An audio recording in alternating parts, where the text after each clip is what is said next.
again. It's a rich thing.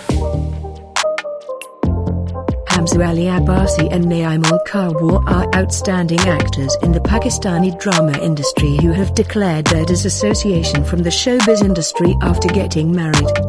The reason from their disengagement from the showbiz industry was that the couple wanted to live a life after marriage according to Islamic principles. The wedding also took place in the year 2019 with great simplicity, in which very few guests were invited. Very few people from the Pakistani showbiz industry also attended because the wedding invitation was not given to everyone. On the other hand, due to the presence of Hamza Ali Abbasi in politics, many famous politicians also spotted in this wedding ceremony.